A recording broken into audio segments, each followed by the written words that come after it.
Moving on, I would like to invite our third speaker for today, Architect Chan Chin Yeow from CY Chan Architects. Architect CY Chan has a very strong passion in customizing alternative solutions from ordinary prototype in mass-built environment for every single project. In 2010, he founded CY Chan Architect, and they have won multiple awards, including the PAM Building of the Year in 2017 for Twinkle Villa.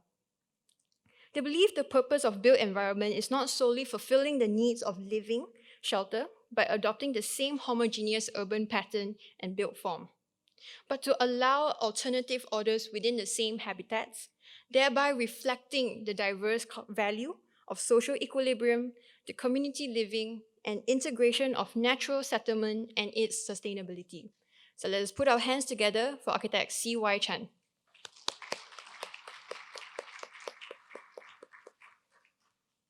Thanks, Garrett, for introduction. Award-winning doesn't mean make the client pay us more. Doesn't mean to give us more jobs. My name is CY Chan. This is my partner, 𝗗𝗔𝗧𝗨𝗠 and 𝗗𝗔𝗧𝗨𝗠. We are coming from CYCA Architects and 𝗗𝗔𝗧𝗨𝗠. We started our practice 10 years ago. For the past 10 years, we have maintaining the staff of 10 and remain small until today. And these are the work that we are doing. We do all sort of work, typical, ordinary, and most common product that keep us surviving. I'm still paying my bill in MCO. I'm still paying my tax in MCO. Back to today's topic, beyond. Beyond what?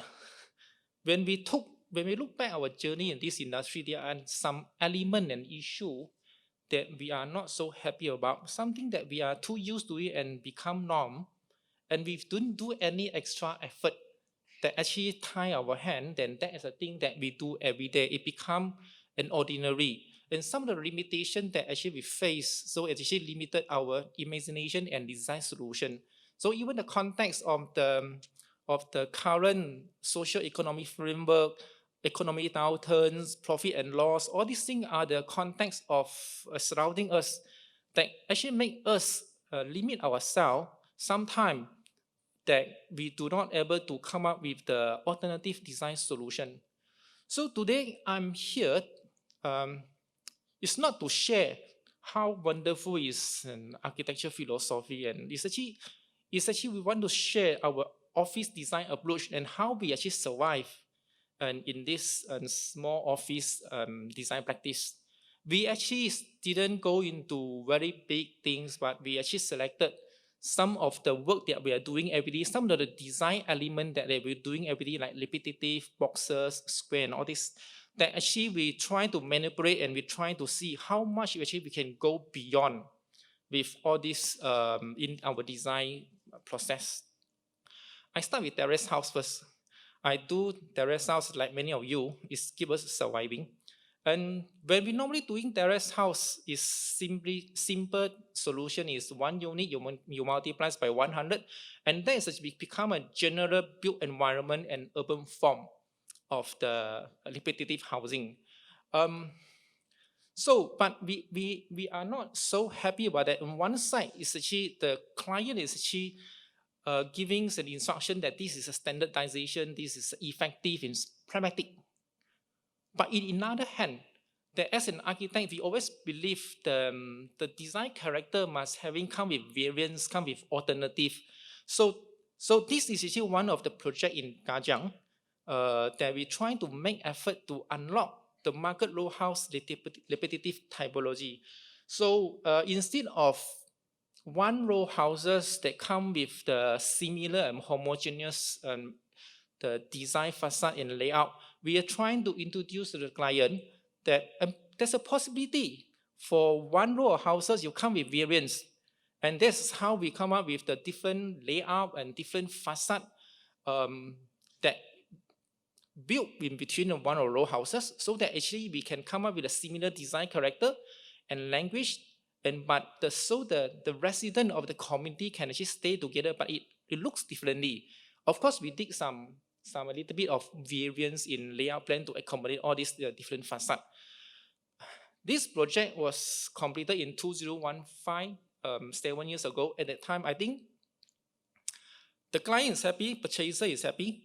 But at that time, I think our fellow engineer and contractor is not ready for this kind of concept. So basically, they just refuse to understand why architects so busybody to make their life so difficult.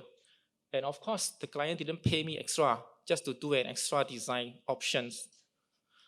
We have reached to an age of customization, and make to order in commodity is common, and this is Prada. And this merchandise and this make to order in merchandise is common, is not only happening in Prada, is in everywhere nowadays. So the same concept of customization make to order is also happening in building industry. We starting from the bungalow and we tested in the row houses. The question is, when this kind of concept of make to order happening in mass market, the question is the market is ready to pay more, or whether the architect is willing to work additional or extra effort to provide the choice. So in our next projects, what we are trying to do is actually we're trying to unlock the typologies of the repetitive stacking. Just like what we are looking at, the normal point block high rise is just like a layer cake. You do one layer, you do a stacking, then for layer 1, level 1 until level 20 is similar. Then we making a little bit of modification on the facade. So what we are trying to do in this project is we're trying to promote the multiple choices within one development. Means there will be a variance. So basically, the building block split into two. From the center corridor, left unit and right unit in the split into two, then we make it stagger and we reverse and reconfigure. So the outcome of this design is actually one side of the unit at the one side of the corridor is actually cascading up, and the other side of the corridor on the unit is staggered down. And this actually giving us an opportunity and for an architect to offer a variety in terms of design. So means every floor plate is different. That actually we have a different unit mix and with size and orientation, even concept. So, and when this thing go into the transformation of floor plate, that actually we actually allow a choices that actually when come into the entire development. So total we have about 200 units, but we have a 70 over design variants. And of course, this is actually a choice as an architect, whether you want to do extra. And of course, challenging. On the pandemic, idea still remain idea. When we go to the so-called cost and effectiveness and also the capitalism concept, the winner will be still the layer cake, right? So, and this combat we actually lose out, not to anyone, but it's to the developer cost and effectiveness. We also try a lot on the manipulating the boxes. Trinker Villa, we call it unbox. This is one of our clients. He's looking for a retirement home in 𝗗𝗧𝗨𝗠 in the middle of jungle. And this kind of resort home, and for us, the most easiest way to do a design in the middle of jungle is just put a box on it. That's it. I think it's quite straightforward. So we actually design a box. And the ordinary design box is actually you start with the box, then you provide a 4-wall, then you're starting to have an opening, an entrance, and sometimes you do some set-in to invite some of the greenery into your living environment. And that's ordinary. So what we're trying to do in this unbox project is we basically eliminate part of the barrier for the green. So the strategy is straightforward. We do a U-shaped umbrella, concrete umbrella. So then we split all and segmentize all the usable spaces like most important usable space like bedroom, toilet, kitchen, and sometimes part of living area, that important to need to have a 4 wall to put it under the concrete umbrella. And to the rest of the spaces like corridor, staircase, and entrance lobby, and even part of the living area, we actually leave it open entirely to the natural environment. And with this type of concept, the client have to accept one thing is he has to live with jungle, means monkey, snake is coming in every day, every night, right? So these are and to enhance the openness of the unbox, we even suggest the client to take away the main entrance. So this project has no main entrance, and this kind of concept actually carry on to many of our projects. That whenever we have an integration of the building and also natural environment, the best thing to do for us is actually we actually promoting. There's no integration. There's no barrier in between these two different space. And that will actually not only promoting the integration between the built environment and living environment and also natural environment, but it's also the blurring the boundary between these two. This is the original design. That's why we so-called a C-shaped umbrella, supposedly hanging on the hill profile, but it's not happening. So that is the real one. All right, in this project, we actually realized something. Architecture that make us happy, sometimes it doesn't mean it's come with a fantastic facade design, fantastic material, and good elevation. And for this kind of building, when we're trying to do something that we purpose built for a certain ideology, the front entrance elevation is just a blank concrete wall. So when we go into the tunnel, so it's actually a tunnel acting is not an entrance, but it's a transition spaces. When you go into the other side of the world, you basically actually going to the rear jungle, so-called rear jungle. And space planning is simple, so that we just use protrusion and set in and out. The rest are also we actually remain open. Construction was done carefully to avoid the damages. Also, there's no finishes, so the design and working drawing is quite straightforward, simple. Of course, this project we don't get what we want in 100%. So comparing to the drawing board that on the hanging and also the C-shaped concrete compared to the real constructed, I think we don't get what we want.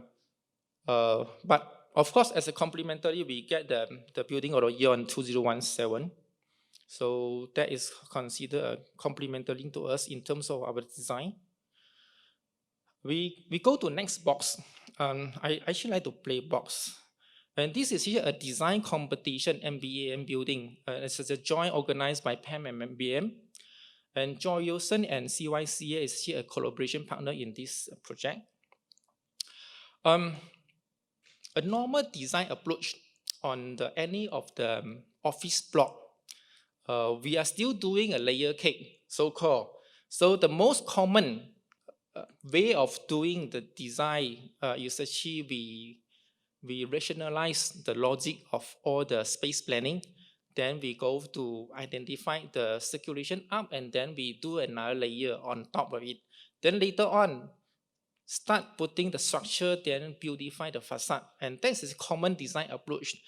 And over here, what we're trying to do, we try to go away with this kind of the layering approach in our design process. We actually use structure as one of the dominant factor in the designing process. So the X clauses is actually a structure line. So we overlay the structure line, we start cutting the box. And when the box is split into 4 segments, some revenue spaces, academic, these are the programmatic spaces that they require in the design brief. So then we raise up the entire one part of the structure nearest to the entrance. So basically it's draw the people to coming in without barrier. And this is where the structure core and functioning space is been started. Then we have erected the shear wall, and we start cutting the box, right? So then after that, we cut vertically, and we actually cut another X crosses. And all these things basically is consolidate the structure design in our design concept. So basically, this building, what we are trying to do is we're trying to design the architecture and structure as one. So means there's no uh, uh, priority on which one comes first. So after the structure of the entire building was formed, then only we start putting in space in between. That is actually a floating cube, and also these are the lecture hall. Then we have a restaurant, and also we have academic and behind. The project design intention of is actually not only to attempt to cut the ordinary design box, since it's actually a building for the master builder. What we are trying to do is actually we're trying to show the character of the innovation in engineering and excellence in construction methodology. So that's reason why when we are doing the design process, a structure factor is become a dominant factor in the design. And of course, we actually continue after the competition. We actually continue with this project. We call it MBM 2.0. We spent about 1 year's time just to go on discussion, and then of course with a lot of factor coming in, cost issue and all these things, we actually simplify the facade. We at the end of the day, we are unable to cut the box anymore, so we just wrap the box with the X. But further discussion, this project is still not able to go on, so we just receive whatever the so-called the winner's prize and then we just close the file. So this is still considered a reality that in our journey of architecture. We are talking about square. We actually did many experiments in our design. So in our office, most of the time, any project coming in, we will start looking at what has been done in the normal market, the ordinary design. Like this kind of residential high-rise, there will be a standard residential block with 2 sides of view. So we start oriented and become 90 degree. So then we try to merge and put a reconfiguration to make it as actually a one typical 4 level of the standard design. So with this kind of approach, we can actually come up with the multiple customized floor plate for the design unit mix, right? So then, of course, as a sustainable development concept, green start coming in, and then we still start doing the facade design on the cascading. So end up we come up with this kind of so-called one of our standard building design in our office. But somehow, this is actually becoming one of the typical of our city skyline typology for high-rise. So to us, even though we trying to do some kind of the customization, some kind of the non-repetitive on the floor plate, but to us it is still another box. So that is actually the image of our future city. All right, it's considered a great island city. It's not wrong to us, but sometimes we, as an architect, we think there will be, rather than a square, there should be some other option that we actually can adopt and can try in our design process. And what is the dominant nowadays in the market is actually we call it capitalization, that everyone is just looking for cost effectiveness, IPS, standardized. It is pragmatic. And this it become a dominant, not only in the other city, but also in KL. So you start looking at all the project, especially in high-rise coming up monotonous. And I call this essentially a phenomenon of block attack. The flooding around within our major cities nowadays. And to another extreme, people are looking for speed. And now people are promoting a certain 29 hours to build a high-rise and 57 story complete in between and 19 days. And what comes to us is actually totally another direction of the built environment, that this is so-called, they are looking for the much taller, higher speed, higher density, and higher economic value. It's not wrong, of course. What we say is the issue is we always think that there are other options that we can choose. As built environment, what we encourage is actually variety, choices, and it's actually when all these monotonous building concrete block become an ordinary, then we are actually looking for something. So this is actually in responding to the so-called the box phenomena or Great Iron City, and we're trying to do another attempt that, as we call it, non-square project. This is his O2 residence. It's completed in 2017. It's in 𝗗𝗔𝗧𝗨𝗠. We believe building is not only limited to square or geometry form.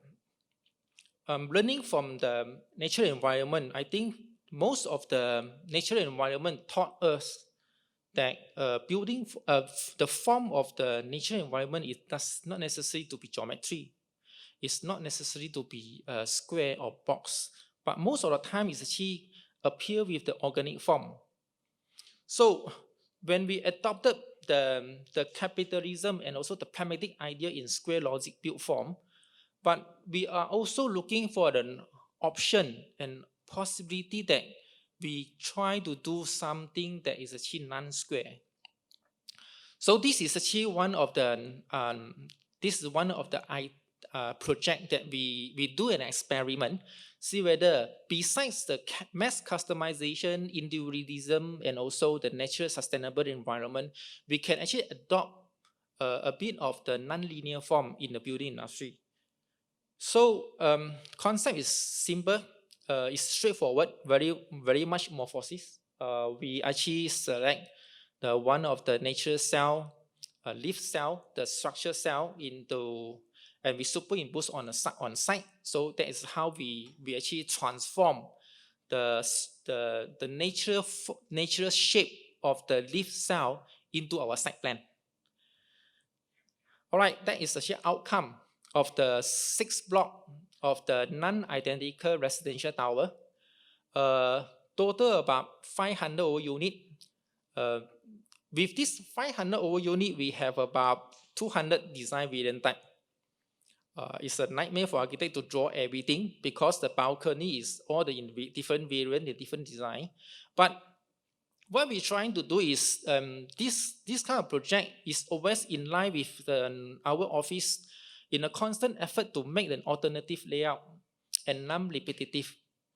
And also it's very much in line with our belief that purchaser or user should deserve a chance to have the choice to pick whatever houses based on their personalized character, whether in terms of orientation, whether in terms of the number of room, whether in terms of the size of balcony. So these are the things that we offer within one development. Of course, we can argue that you can do the next one different in the next lot, but I don't have many chances to do in the next lot. So I only have one project. So that is the one project I want to do everything into the one. Concept of customization is, we always believe everyone is different and design should be able to accommodate the needs of the personalized preference. So this is what we say. So 6 block of the non-identical block, that we actually offer variety and choices in terms of unit orientation and number of rooms and even the unit layout. And most important is actually based on the different sizes, the entry price is different. You can own the same community and also the facility, but with a lower entry price, with a different offer of the variety in terms of unit. The concept of the fluidity and also the organic form, we also transpired into the facade. So this is here the innovations of the facade. Okay, the layout is actually straightforward. We basically the typical unit layout we split into 3 zones. Center ring is actually the bridge concept of the corridor. The intermediate zone is actually the unit. And this unit, I have the limitation of the structure, and also I have a limitation of the cost effectiveness. So then, if we have no choice, we actually doing the layering cake. So straight up, the only variance that we can do is actually the balcony, the outer ring. And this wrap over balcony actually giving a chances for us to have a different variant in terms of size set in, so that it's actually showing the dynamic of the tower block. And we think living space are not supposedly limited to the 4 wall in any high-rise or building. And that's why we provide big balcony and wrap over 360-degree balcony for all the unit. And we think that all these balconies should be also part of the living space that actually can be used by the residents within the high-rise unit. And this is dynamic facade. All right. This is a typical floor plan. So you can see from the lift lobby, moving into the unit, every unit design is actually different. We are trying to maintain a squarage of the room and also the living room. Then the rest, we are actually doing a little bit of the variance for the layout. Basically, the major different type is about 50 over unit different type. Then with the variance that happening and different sizes and different set in and out for the balcony, we actually reach to 200 over unit type of in this 500 units development. And this is actually a block B and D. We have a link bridge in between. Yeah, can see. Okay. The standard corridor is actually act as a bridge design. We actually don't use the ordinary the corridor design in this development. It's actually different from lift lobby. You go straight line, then you go to left and right, and you can see the unit and door to door facing each other. No, we're actually using bridge construction.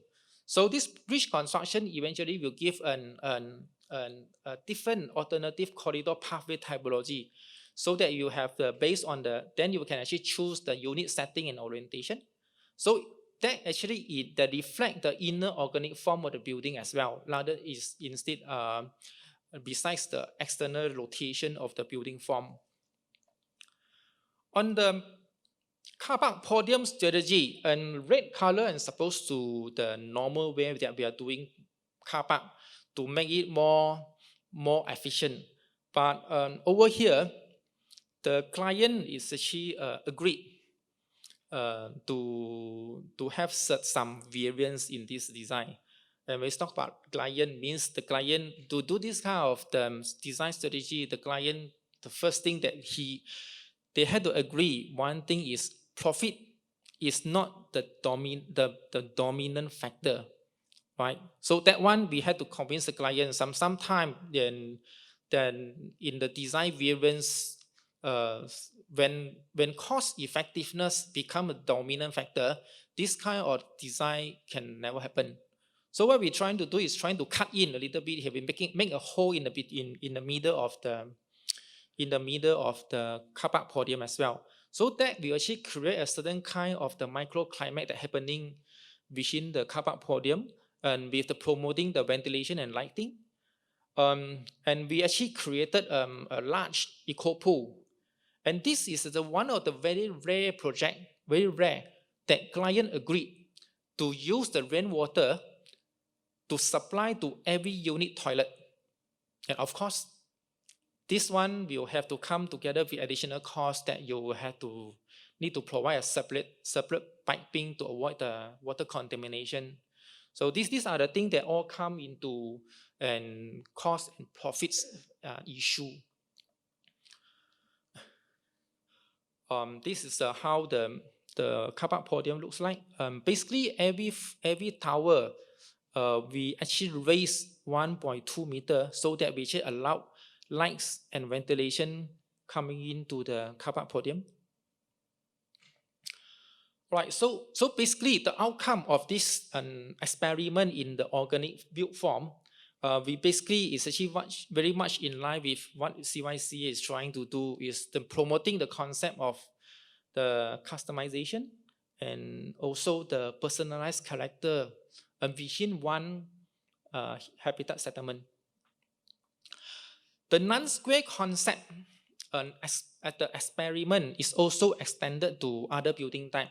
And this is another experiment that we did in Batu Kawan. It's actually the industrial plant. It's 40 acres entirely.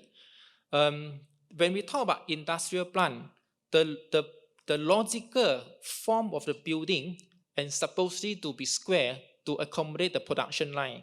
So the challenge of the non-square building concept adopted into industry is trying to accommodate and remaining a certain part of the building for the purpose of production.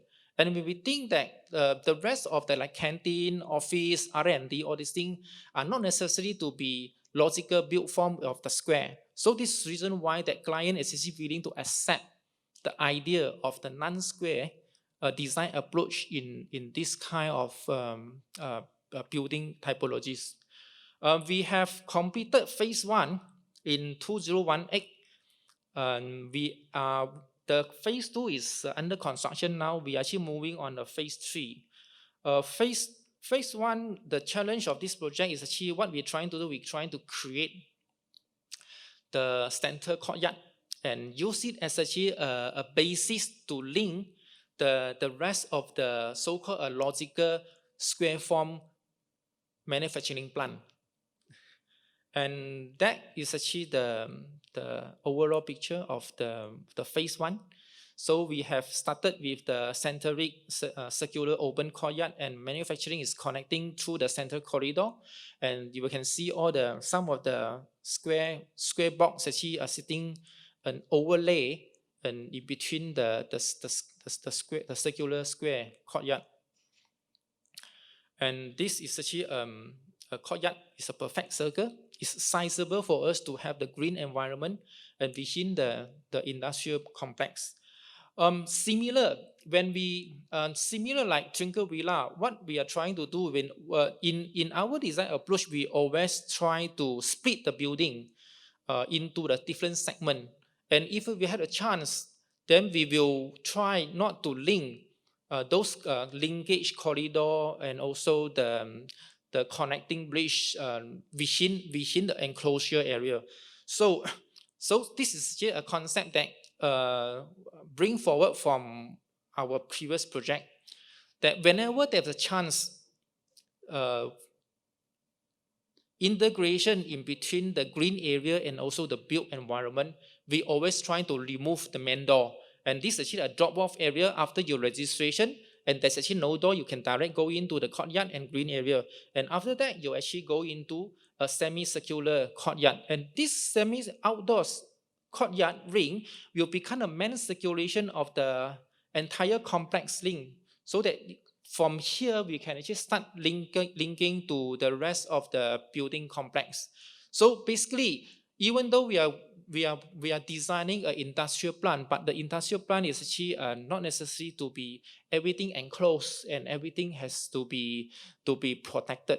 And we think that will be actually encourage people and with our working environment be more greenery and more sustainable. And this is some of the internal functioning space arranged around the circular courtyard. And of course, as I said, when all the usable space segmentized, then the circulation can be from the ground level, can be from the semicircular partial open area, and some even the access, we actually created the external landscaping ramp directly from the external linked to the rest of the building. So it's actually giving an opportunity for us to integrate a certain level of the greenery into a complex of the industrial area. This is a industrial logic on the square form. All right, this is the other corner. Oh, okay, then we go to the last few, beyond the legislation. It's important to have a development control in development, but sometimes it's also limit our imagination in developing an alternative design solution and the innovative idea in design. So in our office, we sometimes do challenge the logic of all these rules, and sometimes we actually moving a little bit further, that we probably can go to the gray area of the rules and regulation. And this is a very small project, less than 100 units of the terrace houses, single story, low cost. The conventional single story is 760 square feet only. And when we do terrace houses in pitch roof, most of the time we actually trying to do some shadow space actually above the ceiling level. So even it's actually sometimes it's not easy to make it happen. So what we're trying to do is we're trying to promote the loft ladder design idea to the client. And this is actually most of the owner, if I buy a terrace house, I will want to do a renovation in this way to gain more spaces. So what we're trying to do is actually we're trying to insert mezzanine floor and also some of the balcony in RC flat roof. So eventually from the 760 square feet, we actually able to increase 1,001 square feet for the single story building plot of 20 times 65. And the cost is basically less than 10,000. So the problem is this kind of design approach is not compliant to building by law, because I do not have a space for staircase to reach to the habitable spaces at the mezzanine floor. So what we do actually is, and in the building plan submission, and even in the construction, we use the ceiling to hide it. Then, of course, in the delivery of the completion, the developer is giving them actually a free ladder for them to climb. But the point is, I can't tell you where is it. I think it's some 𝗗𝗧𝗨𝗠 architecture, right? Right. But the point is, we make the architect. The point is the architect, if able to make effort, a little bit effort, that actually make this kind of the so-called ordinary and typical terrace houses to be more lively and better living spaces. Right. So this is what we're trying to do. This is a gray area in uniform building bylaw, of course. I think people can do it, just see how you want to do it. Shop houses, this is the last project that I'm trying to present. This is not a real project, it's just a design experiment under the My House exhibition in 2018 organized by PAM. And it's actually a case study to review the alternative design solution for the future housing or the low-income group within the market context.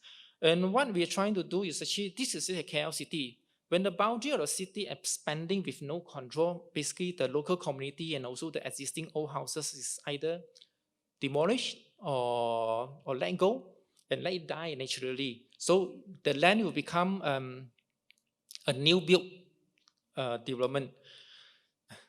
When land in the city become a commodity, so it is sometimes exceeding the affordability of the low-income group. And that's where the problem comes in.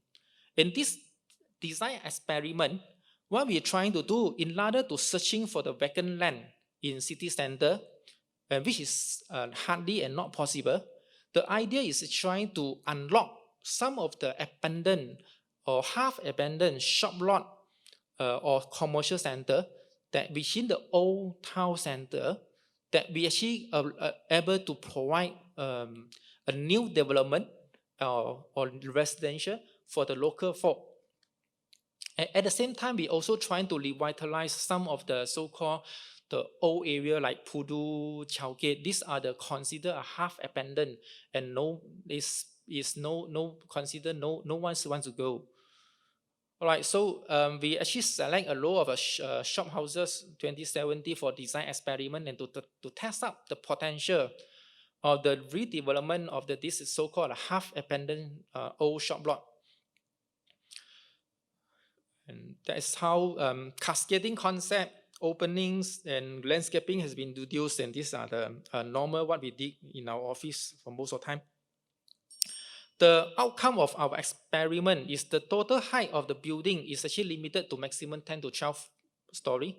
So to avoid the huge damages to the local skyline. And that's how then, so that at least we can still maintaining a certain level of the old folk community living, and also the existing shop houses facade. Currently, the bylaw and also the legislation framework does not allow any duplication. I think this thing will somehow comes to rather than we actually demolish and all this whatever the memory that we have in the city center. Okay, I think it's almost there, the conclusion.